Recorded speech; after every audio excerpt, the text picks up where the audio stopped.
And welcome everyone to today's webinar. Before we get into it, I'd just like to introduce myself.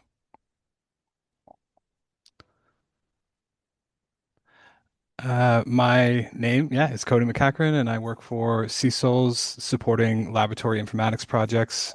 I spend most of my time working with LIMS systems, doing integrations, and helping manage lab data.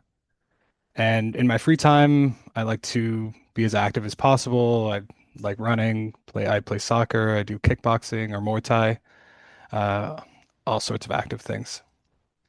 And today I'll be talking about how AI is starting to play a role in laboratory environments and what labs should consider as they prepare for it.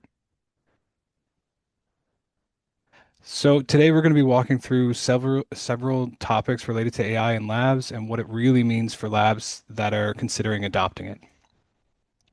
We'll get into what is AI in quality labs and the challenges that it can help solve, along with some kind of adoption sticking points. Once we cover those topics, next up would be AI in laboratories and how it's being integrated.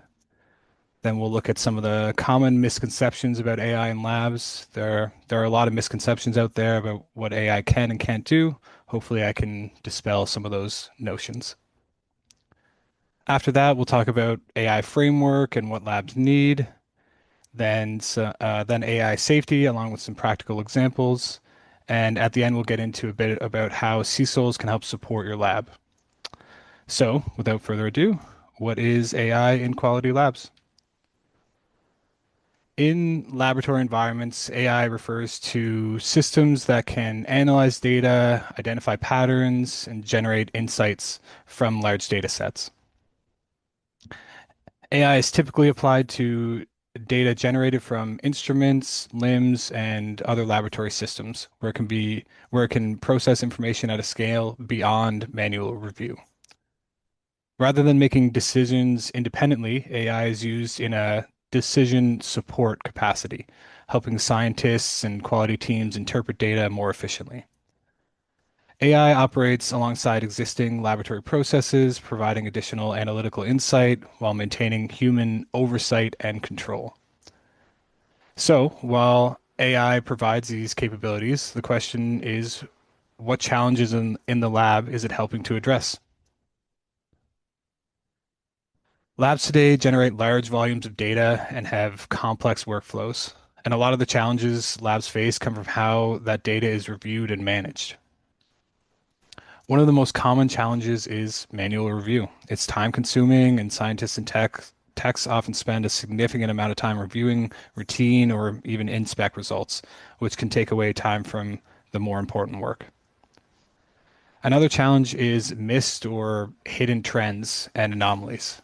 While individual results may look acceptable, subtle patterns and shifts over time can be difficult to detect through manual review alone. There's also the challenge of reactive problem solving. In many cases, issues are only identified after a deviation or out of spec result has already occurred, which can lead to investigations, reworks, and delays. Finally, instrument performance monitoring can be difficult to manage proactively. Small changes in instrument performance or method variability may not be immediately visible, but could still impact results over time. These types of challenges are where AI can provide real value by helping labs analyze large data sets, gain deeper insights, and support more informed decision making while reducing that burden of manual review. Now let's take a look at why some labs struggle with adoption. Even though AI has a lot of potential, there are still some pitfalls when trying to integrate it into your system. In many cases, the challenge isn't the AI technology itself, it's the underlying data and system environment that supports it. One common challenge is fragmented systems. For example, in a QC lab, instrument data might be stored in the instrument software, sample information is in LIMS, and details are in another system. To investigate a result, an analyst has to manually pull data from multiple places instead of seeing everything in one view. Another issue is inconsistent data structures. The same test is labeled as assay in one system, potency in another, API assay in a third. An AI model or analytics tool may treat these as different tests, making it difficult to identify trends and compare results. Many labs also struggle with limited system integration. An analyst manually enters instrument results into LIMS because the instrument isn't integrated. This creates risk of transcription errors, delays in data availability, gaps in raw and reported data.